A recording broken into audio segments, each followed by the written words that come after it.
Okay, here we go. This is about the PRV Audio 8MR500-NDY V2 as a guitar speaker. Okay, it's a I talked about this before, but I'm going to go more in detail on this. It's, as compared to like an EVM12H, which was not initially a guitar speaker until people decided it was. But, you listen to Eric Johnson play Cliffs of Dover, and it's obviously a guitar speaker. Yeah, just like that. So, anyways, now the specs on this, okay? It's an 8-inch driver. This frequency response is based on this 140 hertz center frequency, 12 dB per octave high pass filter. Okay, because it is a professional range driver, a pro audio mid-range driver. Okay, but the EVM12L was a pro audio driver also, until people decided it was also a guitar speaker. Same thing, okay. Now this is 250 watts. Okay, well, obviously high power speaker, people run a lot more wattage than they have tube amp anyways. But okay, we have to figure out how many watts this really is so that people can put this on tube amps. Right? Well, okay, 140 hertz center frequency high pass. Okay, well, guitar fundamental standard tune is 82 hertz. Drop tune, I'm down 70 hertz, 69 or something like that. C sharp, okay, so 70 hertz. That's an octave lower than this. Okay, well, that's 1/4 the power. Handling left over because that's like 4 times as much power. So we got to go from 250 to, we'll half that to 125, and then we'll half that again to 62.5. We'll call it a 60-watt guitar speaker. Okay, so this, in terms of full range guitar sound, this is a 60-watt guitar speaker. Okay, technically speaking, because when you make the adaptation from it being a pro audio mid-range to a guitar speaker, that's what you got to do. So it's a 60-watt guitar speaker, it's a 250-watt pro audio mid-range, and it can be used for both. But it's in the high-powered speaker application, you still have to know, okay, I can't throw more than 30 watts tube at this, but it could handle a 30-watt tube amp, which seems like a lot, but it is a lot. It's got the X-Max is a 4mm X-Max. Okay, and you know what X-Max is? That means it's where the cone motion starts becoming nonlinear, because the voice coil is actually outside the gap a little bit. It's not completely in the gap anymore past 4mm, but that's a lot of excursion. It's a neodymium driver. It's a very light speaker, but it's a very powerful magnet, and it's a strong motor, which is apparent when you look at the response here, because a stronger motor will make for a lower or a tighter sound. It's like a tighter bass response. Okay, now when we look at this graph here, okay, this response graph, you can see it's very, very guitar speaker like. It's a lot of 12s like this. It's like a Celestion creamback type response and loudness. The level, it's similar to that, the Celestion 12-inch Celestion creamback. Okay, that's kind of the one that kind of stuck out as very, very similar to this. Okay, in terms of how loud it is and in terms of the response shape. Okay, but like like a Celestion EVH, is a 12-inch speaker that is not as loud as this 8-inch speaker. Okay, so this is an extremely loud 8-inch speaker. And in fact, here I got another file here where I took the same response graph for like a 2x8 because Weber has an X cab. And I was just thinking, you know, because I kind of do gear consulting and stuff like that, and I like to study gear and think about different setups and stuff like that. And I thought, okay, with the 2x8, a second speaker would make this same exact response curve, but it would be 3 dB louder. So what I did is I took the 100 dB line here and I moved it down 3 dB. So if this was 2 speakers, that would be that red line would be the 100 dB line at 1 watt. Okay, so 1 watt, 1 meter speakers. This is the 100 dB line. Okay, if that was a single 12-inch speaker, some manufacturers would call that 101 dB. Okay, that would be like the loudest 12-inch speaker that anybody even makes. 2 of these 8-inch speakers. Okay, so, and then 2 at the same time, an EVH 2x12 would not be as loud as this 2x8.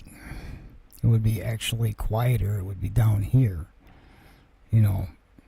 So this is it's compact, it's light, and it's loud. And you know, in terms of high-powered speakers, I just talk about the differences here, you know, between other guitar speakers. Generally, people that run regular guitar speakers, you know, you want some cone breakup, some cone modes and cone breakup, but that happens at a set volume. And yeah, guitarists, you know, they find the sweet spot on their amplifier, and then they're looking for speakers with cone modes that are going to come in, you know, before breakup or after breakup. You know, the amp starts breaking up, and generally after, you know, you start getting some breakup, and then your cone modes are like when you're really punching it, it kind of squawks and it does some weird stuff where the cone's freaking out. And that kind of locks you into one volume. And that's why guitar players freak out when people ask them to turn down their amp, because yeah, I can turn it down, but you don't understand. Okay, it's like my sound is only happening at one volume. I can't make it any louder or quieter without losing my sound. And that's how it is.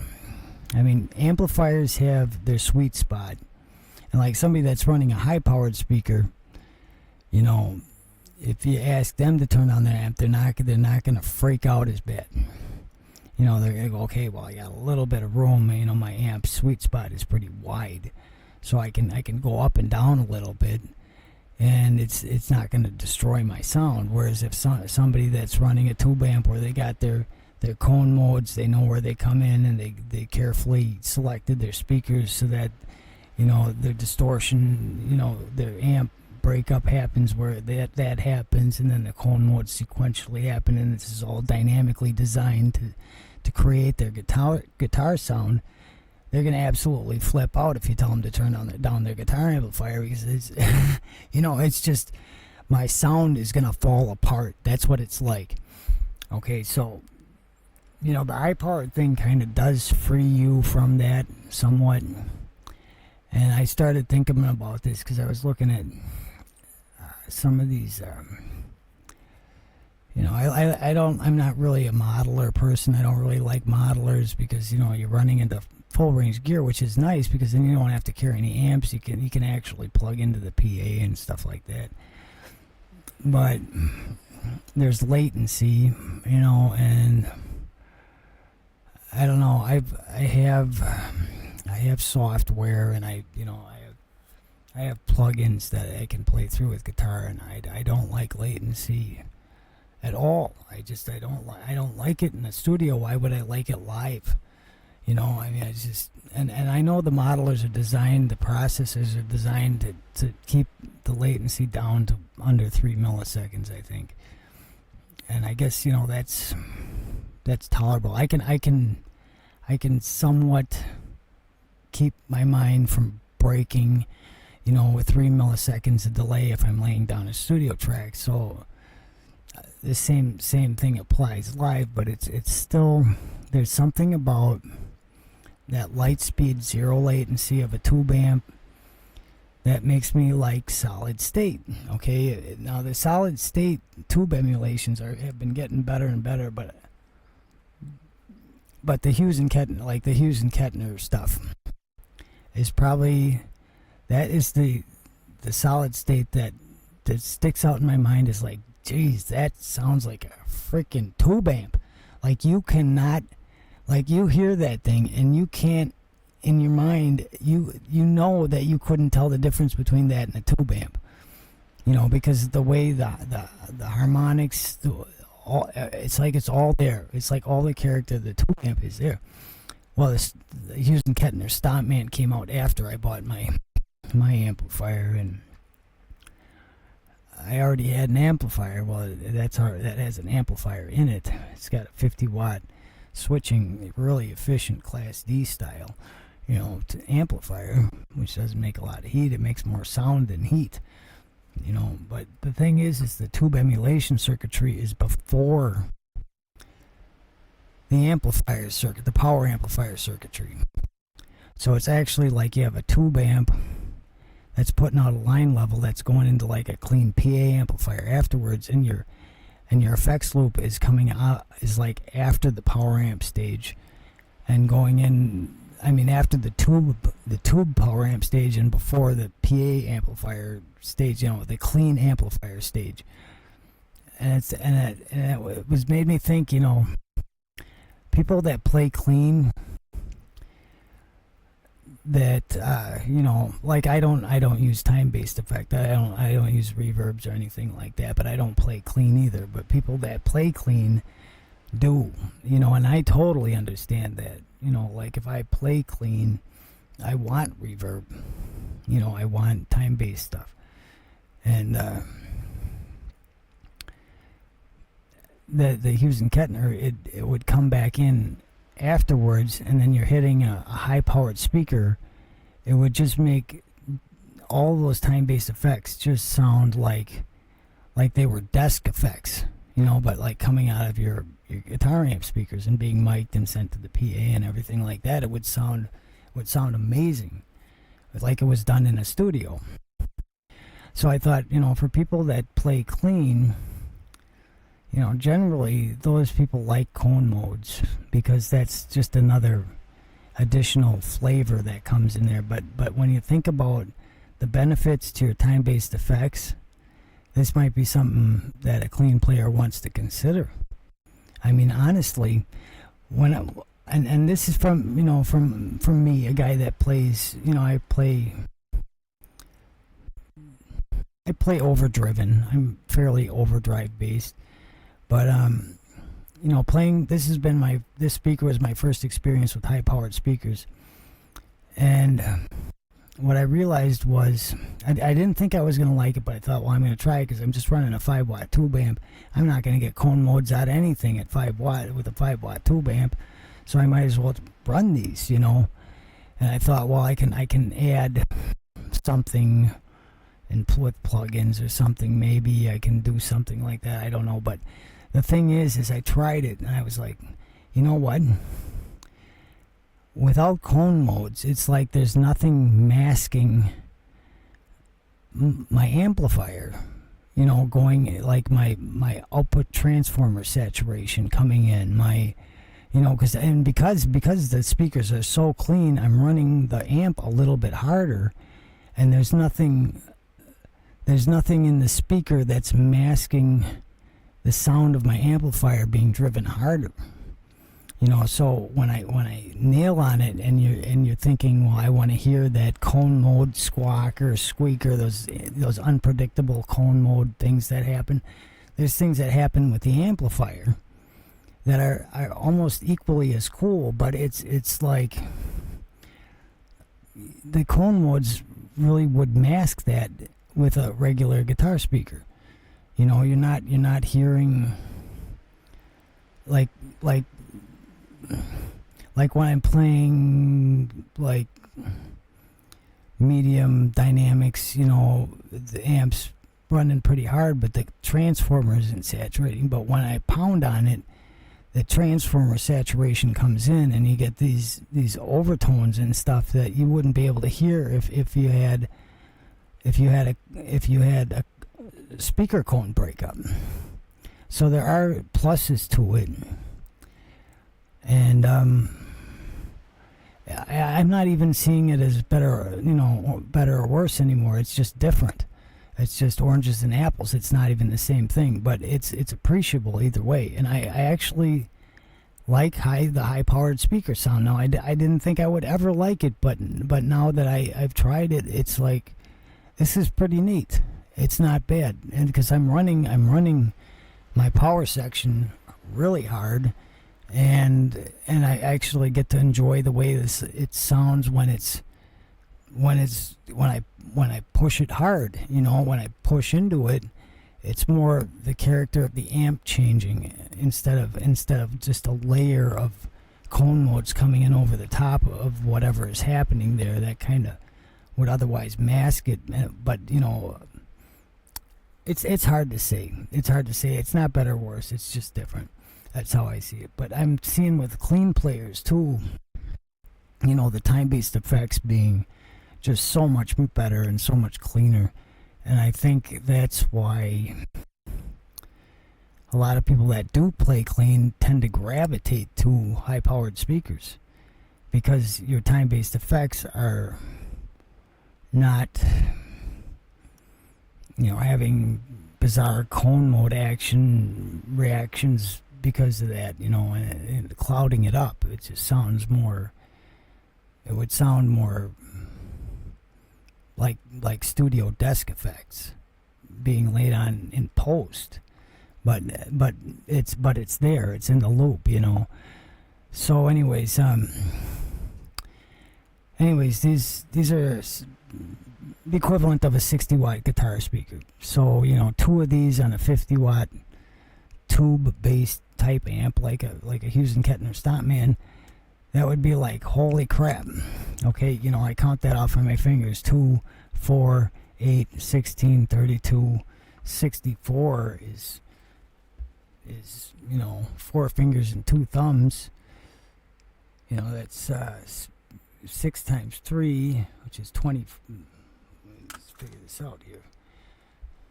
6 times 3 is 18 dB. Okay, what are we going to call that? 100 dB, 1 watt, 1 meter, or 101? If we call it 100, then 50 watts cranked is going to be 118 dB. If we call it 101, that's 119 dB on a 50 watt amp. Well, that's as loud as you would want any freaking guitar speaker to be. Even live outside, but that's, and really that applies across the board, even with a wall of speakers. That has to do, they still don't want it any louder than that. That just has to do with the speaker string interaction, whether a guitar player wants more or less of that, and that's all that is. But they don't want their amplifier any louder than 119 dB, I can guarantee you. So 2 of these on a Hughes and Kettner Stompman would just absolutely rip, and then the time-based effects would sound like desk applied. So it's an option for high gain players, for clean players. High-powered speakers aren't just for one type of guitar player. It's like I said, it frees you from having an amplifier that you can only play at one volume. Now, in the case of the Stompman, the power amp, the sound of the, the emulated power amp, or the circuit emulated analog power amp, which is tube sounding, is not affected by the master volume. Okay, so that sound stays the same. All of a sudden, you can turn this thing up and down however you want to, and it doesn't change the sound. It doesn't change the guitar sound. It just changes the volume of that guitar sound. And then all of a sudden, this looks pretty attractive, because you could use, all of a sudden, you could come out of a Stompman into, the Weber X Cab 2x8 with two of these in it. It comes with switching jacks and the wiring to make it so you can plug in and have both speakers in series at 16 ohms, or plug into another jack and have both speakers in parallel at 4 ohms. Okay, so you plug into your 16 ohm outlet with it, and you got basically a 12 watt studio amp, and you plug into your 4 ohm outlet, and you have a 50 watt rehearsal / live amp. And all of a sudden, you can do your practicing and your studio work at 12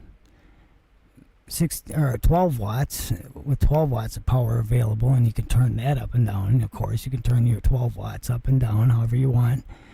And you can plug into your 4 ohm input on the speaker cab, and you can have your 50 watt rehearsal / live amp that you can also turn up and down however you want. I mean, I was actually floored when I thought of this. There's a couple of times I thought, I wish that Stompman would have came out a little bit earlier. I would have done things a lot different, but I'm glad I got into this speaker, and I'm kind of glad I got my little 5 watt tube amp, and I got to mess with a high powered speaker and kind of see what it was like, because it kind of changed the way I see the high powered speaker. Because I never thought of them as really being a good thing, but now I think about it, it's like it's actually better in so many different ways that I can see myself actually sticking with high powered speakers. So anyways, the PRV, this speaker here is alternately a 60 watt guitar speaker. I wouldn't run any more than 50 watts into 2 or 25 watts into 1. It works with the Stompman pretty good. Like you could just have one of these on a Stompman and be 25 watts into one of those. It wouldn't be super loud. It couldn't get super loud, but you could probably play a small gig with it. Fairly decent with just one 8-inch speaker. But 2 8-inch speakers like this, and you could rock the house, or sit in a bedroom with it turned down and not bother anyone, and it would sound exactly the same, except it wouldn't be as loud. Okay, I'm gonna call this a video on this, but anyways, it's kind of like the EVM 12L, where it's not a guitar speaker until somebody decides it is.